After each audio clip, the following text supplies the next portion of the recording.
But first, let me say a word about the market triumphalist faith. Over the past 3 or 4 decades, we've drifted, almost without realizing it, from having market economies to becoming market societies.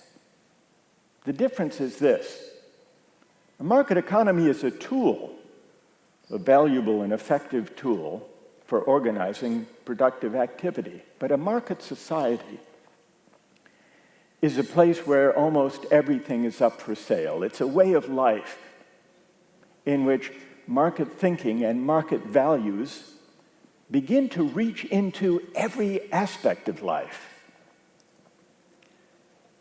Personal life, family life, health, education, journalism, law, politics, civic life. Now, why worry about becoming market societies? Should we worry? Well, for 2 reasons. The first is the more familiar of the two. As money governs access to more and more aspects of the good life, inequality matters more. If the only thing money could buy were yachts and BMWs and fancy vacations, inequality wouldn't matter very much. But as money begins to govern access to essential aspects of a decent life, health, education, living in a safe neighborhood rather than a crime-ridden one, access to political voice and influence, when money governs access to these things, then inequality matters more. The commodification of social life, you might say, sharpens the sting of inequality. So that's one objection, the inequality objection. But there's also a second reason to worry about becoming market societies, beyond the inequality. And that's to do with the corruption of goods and social practices and civic practices. It's to do with the tendency of market values and market thinking sometimes to erode or crowd out non-market values worth caring about. Let me give a few examples of this, because this argument from the corruption of goods is more difficult to state. It's less familiar in our public discourse than the debate about inequality. Let me give some concrete examples. We have a refugee crisis, and we're struggling with different ways of contending with this refugee crisis and responding.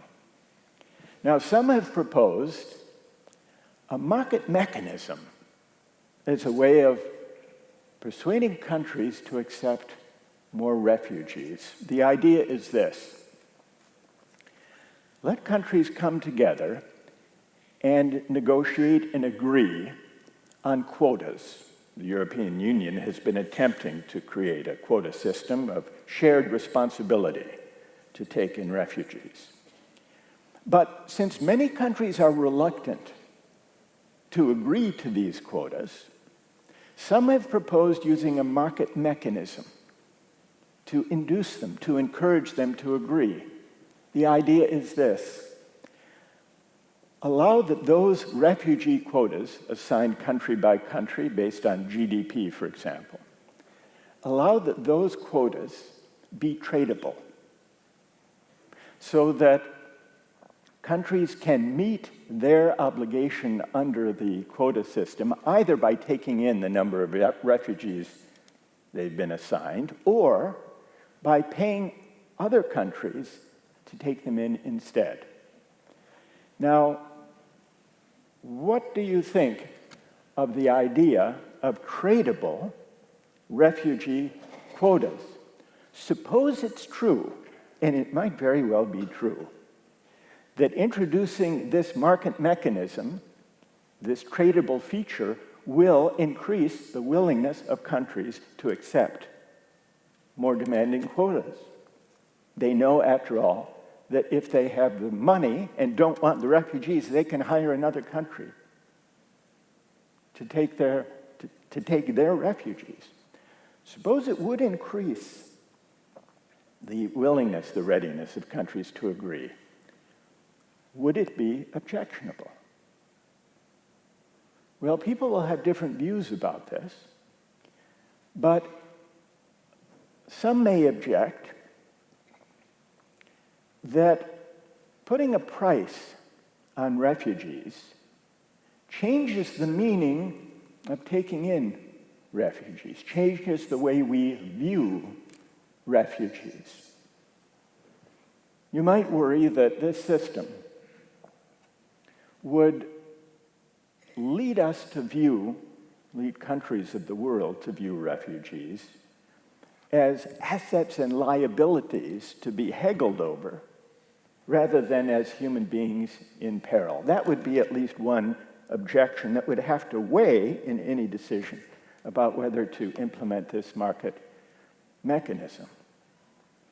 The worry that the market mechanism would change the meaning of taking in refugees. Interestingly, this proposal is modeled on a quite familiar market mechanism, advocated and employed in some cases by some to deal with climate change, to allocate responsibilities for reducing greenhouse gas emissions.